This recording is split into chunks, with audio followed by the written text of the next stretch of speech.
Hey friends, it's me Jen over at Snapdragon Quilting. Thanks for joining me in my sewing room today. I've got a new quilt pattern in the works that is beginner friendly, meaning if you've never made a quilt before, this would be a great one to start with. So to prepare for its release, I'm going to share a series of videos to get you ready to make your first quilt. And today we are talking about the sewing machine. Now the sewing machine I'm showing you on is my Bernina. It's a 475 Quilters edition. And it's a little bit of a fancier machine than a basic sewing machine, but I started quilting on a basic machine way back in my 20s, and guess what? It made quilts beautifully. So you don't need a machine this fancy, but the good thing is that generally sewing machines have all their buttons and all their functions all in the same place.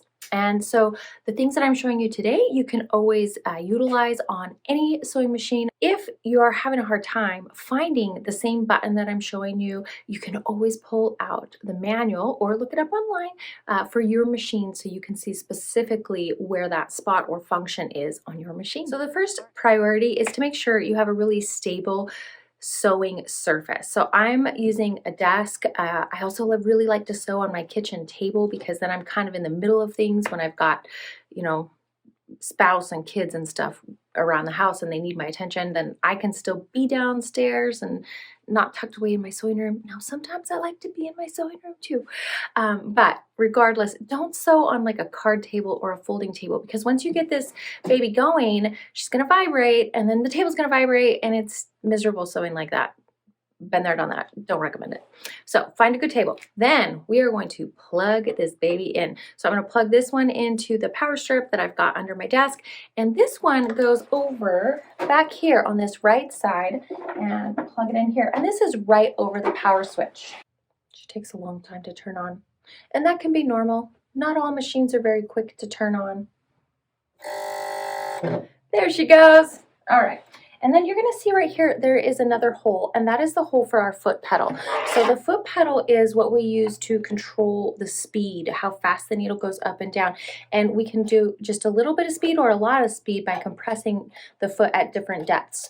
So this is going to go on the floor, and I'm right-handed, so I like to use my right foot when I do this. I know there are some people that will control their pedal with their left foot, so see what works best for you. And then at the end is this little plug-in, so I'm just going to plug that in right here. This should be in a similar place on your machine. Now, if you're working at a designated sewing area like this is, I usually like to take my cables and put them behind my desk so that they're out of the way and I'm not tripping on them. So let's go ahead and do that.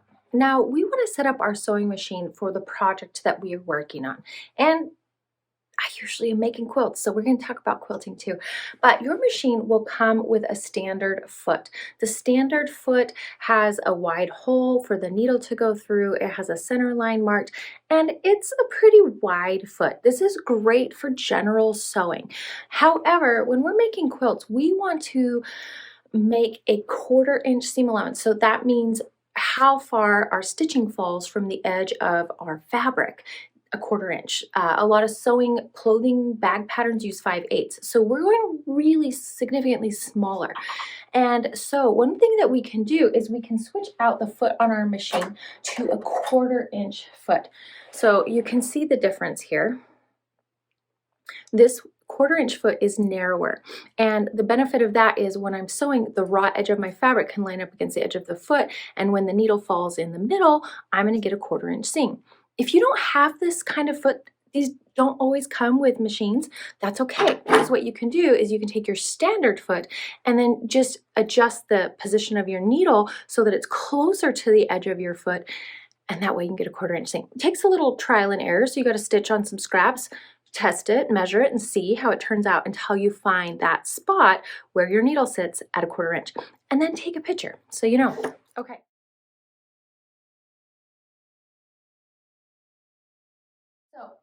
We need to also talk about the needle that's here on our machine. Generally, I like to change my needle about once a project. Unless it's a small project, then I'll change it after a couple projects. And I like to use a Microtex needle, which is a needle that has a sharp point. It works great for lightweight fabrics. You could also use the universal needle, which is made for just general sewing. that's how I started quilting, and until I had made a lot of quilts, and I realized I really do like the microtext a little bit better. And you'll also find on needles that there are numbers, and the bigger the number, the heavier duty or the thicker the needle is. So I like to sew with a 70-10 or an 80-12. That's designed for quilting lightweight fabrics. Now you're going to notice on the needle there is also a flat side and a round side. There's an intentionally a flat side because there's a flat side to the hole where this goes in. I'm going to bring you closer so you can see this. And I am going to put it right into that hole, and because the hole has a flat side, if I have the flat side of my needle facing the back, it is just going to slide right in, and then I tighten up the screw here. Easy to do. If you can't get this screw off, some screws will actually have a slot for a flathead screwdriver, and you can put in a small screwdriver there and unscrew it. And then we need to put our 1/4-inch foot on or standard foot on. And for Berninas, they have this little cone-shaped hole in the top of the foot, and this goes over this cone shape right here. And Berninas are designed to really easily go on. It just slides right over, and then this lever gets lowered. Now, unfortunately, this is one thing that is not standard on all sewing machines. Sewing machines have different feet that change in different ways, and so I would refer to your manual for this. Needles are interchangeable amongst sewing machines, but generally feet are not. And the real job of the foot is to apply pressure. And so there's a lever here on the back, and as I lower that, it lowers my foot onto my fabric, holding it in place. So it's really important we have the right foot and we have it attached properly. And now I want to talk about threading the machine and what type of thread that we're going to use. So today I'm going to be using Aurifil, which is a brand of thread. This is a cotton thread. A lot of quilters like to use a cotton thread because they're working with cotton fabrics, and the theory is cotton is going to age at the same rate, whereas polyester doesn't break down like cotton does, and so that thread will last longer than the quilt will. I'm not really that picky. I like thread. I use thread. But what really matters to me about thread is how thick the thread is. And this is the opposite. As the numbers get bigger, the thread gets thinner weight. And so a 50 weight is right in the middle. So you can even see that on camera. And I like to use a 50 weight. If you get it too small, it's harder to handle, it's slippery, so a thicker thread is more of a decorative thread, which is not what you need for making and piecing a quilt. So I recommend a 50 weight thread, cotton or polyester, your choice.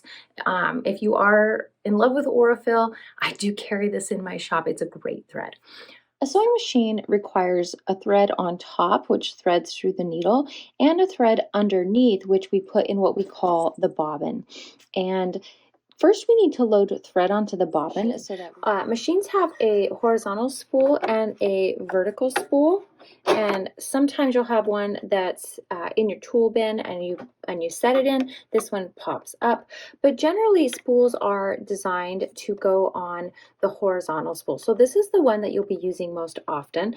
In your machine's supplies, there may be this little spacer. I like to use this and put it on first. And then I put my thread on. And there are various types of holders. I like to use this one with Aurifil, and you put it in so that the cone slides in, and now that thread is staying in place. And you can see as the thread pulls off, the spool doesn't spin, instead the thread comes off the spool here. And then my machine has numbers, so I'm going to follow here. It says number 2, and this is a tension plate, so I have to actually pull it so that it sits in that plate. Very easy to do. And then I've got an arrow here showing me, and it's which direction to wrap. I just wrap this around a few times and then cut my thread, and then on my machine I can just push this in and the bobbin will start winding, or some machines will have you push this in and then step on the foot pedal. This will wind until the bobbin is full, and when it is, it will just automatically shut off or anytime you can turn it off by pulling the lever to the side, and then you can take your bobbin off, and there's a thread cutter on the back, so I just pull it through, and now we can go load this in our machine. To access the bobbin, I'm going to open by opening this flap here, and then to get the bobbin out, this has a spring, so I push here and the spring pops the case out. In a standard machine, it has an arm and you would pull the arm. So this is what a standard bobbin case looks like, and it has this little arm right here on it that makes it a release to pull the bobbin out. So when this is in the machine, you can just lift that flap and pull, and the bobbin in the bobbin case will come out of the machine. And then what we're going to do is we're going to put our bobbin in so that it rotates clockwise. So you can pop that in and then start spinning it, and you can see that it's rotating clockwise. On the side is this little slot, so you put it in the slot and then pull it up, and it will pull underneath this plate. And that's how you thread your bobbin. There are 2 screws here on the side. Never play with the little tiny screw. Instead, if you need to, you can adjust this bigger screw, and this is for tension, meaning how tightly the bobbin case will hold your thread. So you can see that I can gently pull this thread out. My tension is fine. When you're adjusting tension, you can use that screw, but generally, if you've got a tension issue, it's from the top of your machine. Okay, so we're gonna go back to my Bernina, and the fun thing about this machine is these bobbins are extra large. So I'm showing you 2 really large bobbins. My long arm machine also has a large size bobbin. These are not standard size. And the benefit of having a larger bobbin is that it just holds more thread. This side is marked, so this actually has 2 different sides, and so you can't put the bobbin in the wrong way, and you can't load the thread onto the bobbin the wrong way. I love this bobbin, but it has that same kind of little slot, and then I pop it underneath this same arm with the 2 screws on it. So this bobbin loads the same way. This one just has an extra little arm on top that I pop underneath. Not all machines will have this arm on top. Now that my bobbin is loaded, I need to put it back in my machine. And when I do this, it's important that my needle is all the way in the top position, and then I'm holding my bobbin with the arm coming across horizontally. And then I just slide this into my machine and push it until it clicks and is in place. And I want to show you what it looks like when that thread gets pulled up. So I'm going to put my needle down, and the thread is coming under, and then it's going to wrap around and catch this thread.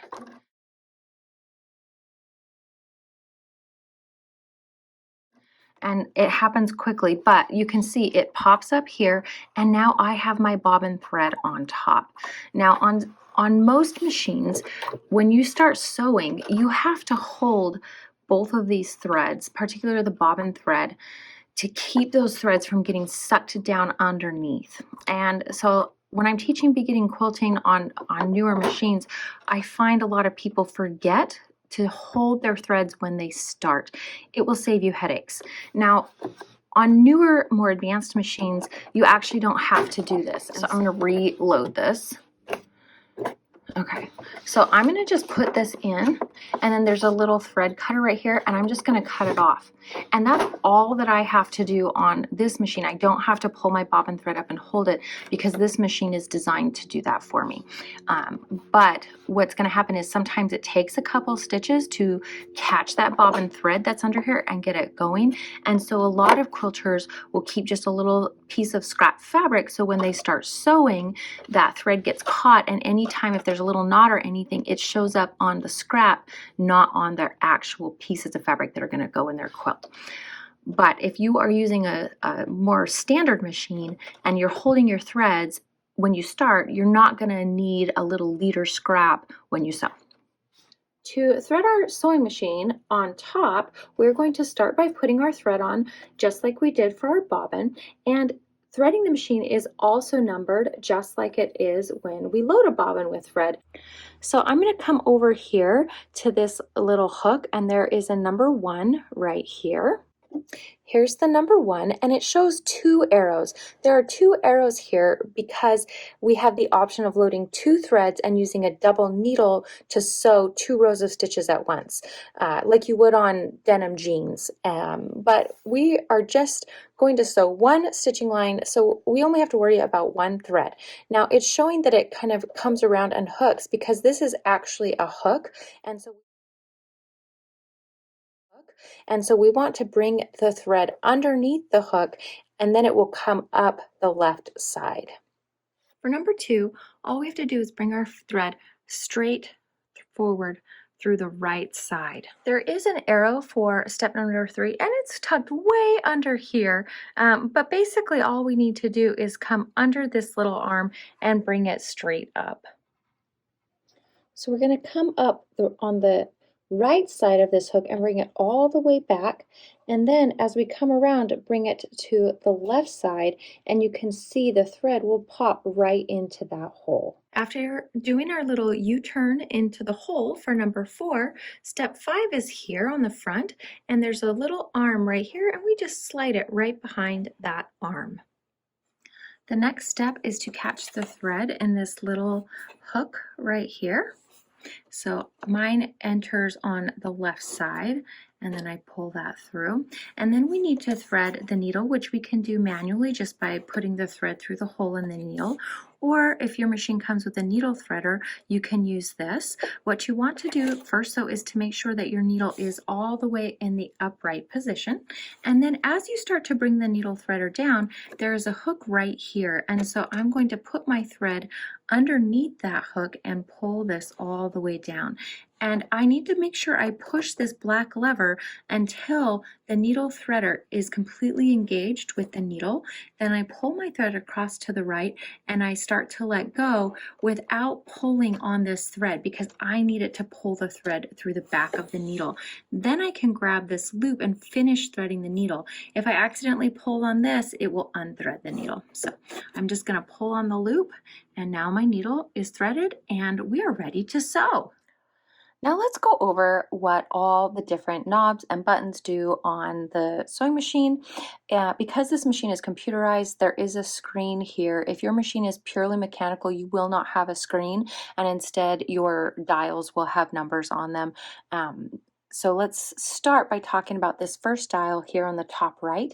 This is the stitch width, and this will affect how the needle jumps back and forth, right to left as it sews, so the diagram makes sense. So you can see if I increase this here on my screen, it's showing me what the stitch is going to look like, and so I can keep increasing this, but when I am making a quilt, I typically want it to sew straight, and so I'm going to reset that, and now it's back to stitching a straight stitch.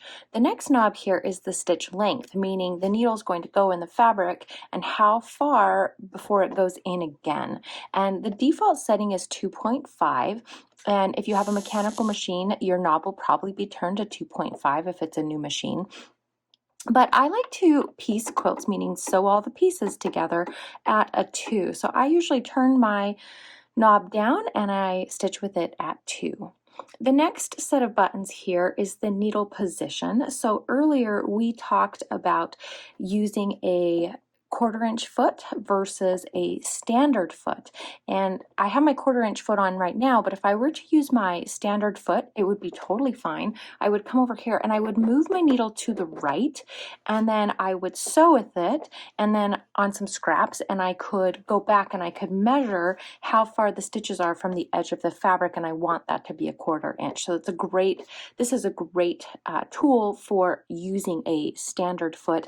It's also great, like if you're putting a zipper in and you've got to move the needle over, and you'd use a zipper foot for that, so you can sew right up against the edge. Sometimes I will move my needle when I'm binding a quilt too, so I can get the stitching on the binding to land right where I want it to. I'm going to move this back to the middle though. Since I have my 1/4 inch foot on there, I don't ever want to move my needle over because the hole in the foot isn't big enough like it is on our standard foot. We have a bigger hole. Let's see where you can see that here. And that bigger hole lets us move the needle right to left. So don't move it with your 1/4 inch foot on, because some machines will still let you do that, and when you sew, you'll sew into the foot, breaking your needle and possibly damaging your machine. Okay, the next button I like to use here is this needle up and down function, and not all machines have this button. And if your machine does not have this button, that's okay, because you have a hand crank over here on the side, and so you can just turn this and you can see it makes my needle go up and down.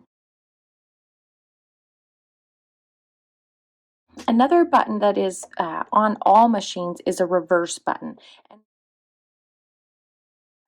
And when we hold this down, it is going to sew backwards instead of forwards.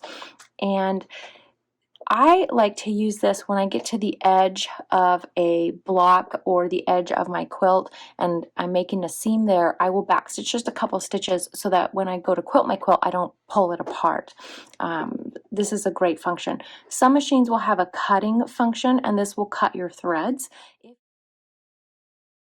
If you don't have this function, don't worry, because when you lift your foot and you pull your threads out, then you can come up here and just cut your threads on the side. There's typically a little cutter over here on the side. My machine has two cutters, so I've got a cutter here. I could bring my thread up behind and pull that through, and it cuts right there too. So those are the basic buttons and knobs on a sewing machine. So I've pulled some scraps out of my scrap bin, and this is a great idea when you're learning so that you can practice. You can also start by taking a piece of paper and drawing some lines on it, and then practice just sewing the paper, and that way you can kind of learn how the machine functions and follow a line. And you can do that with or without thread in the machine as you're learning. But when we sew, we want our fabrics to be right sides together, and that way when the seam is done, all the stitching will actually show up on the wrong sides of the fabric or the back of the fabric. And I'm going to take the straight edges here and I'm going to make them match together, and then I'm actually going to bring my bobbin thread up because I want to remind you. Now you can lift your foot even higher. So remember I showed you on your machine you have a lever to lift and lower your foot. You can lift it up higher if you need to get your fingers under there. Just don't step on your pedal and sew your finger. That string is so short. There we go. Okay, so I'm going to show you what it looks like to hold your threads when you start, and that way they're not getting pulled in. And so what I'm doing is I'm lining up my raw edges here, and I'm going to hold my threads, and then I'm going to step on my pedal, and that's going to make the needle move up and down. If I press on it gently, it goes nice and slow. If I press on it quickly, it's going to go faster. And as I'm sewing, I am keeping my eye here, not on my needle, because once my fabrics hit my needle, it's too late. It's already been stitched. So we want to worry about where the fabric is being guided under the foot. And so I'm trying to keep my raw edges right up against the edge of that 1/4 inch foot. Now, as I am guiding the edge of my fabric up against the edge of my 1/4 inch presser foot, it's important that I'm not pushing or pulling on the fabric. And the reasoning is that the machine is designed to pull the fabric under on its own. If we take a look underneath the foot, there are these little jagged teeth, and if you touch them, you'll feel they're kind of sharp, and these are what are pulling your fabric under your machine. So the downside with only having them on the bottom is there is a chance that the bottom layer of our fabric will pull faster than the top layer. And that's why people will pin before they start sewing to help hold those layers together as they approach the foot so that they feed more evenly. I would not recommend sewing over pins though. So what this would look like, I would stop about here and take my pin out and then continue sewing on. You can also use Elmer's glue or a washable glue stick to glue your fabrics together, and that way they also feed very evenly. Another option is to use a walking foot, but that is a video for another day. So when I get to the end, I can put my needle up and I can lift my foot and pull these out and then use the little cutter. This machine actually has a cut button, and so I can just press my cut button and it will cut my threads for me. Now you can see the bobbin thread has disappeared in my machine, and that's because this machine has that feature where it will automatically pull that bobbin thread up for you. Thanks so much for joining me in my sewing room today. If you like this video, please share it with a friend and like and subscribe below. Happy quilting!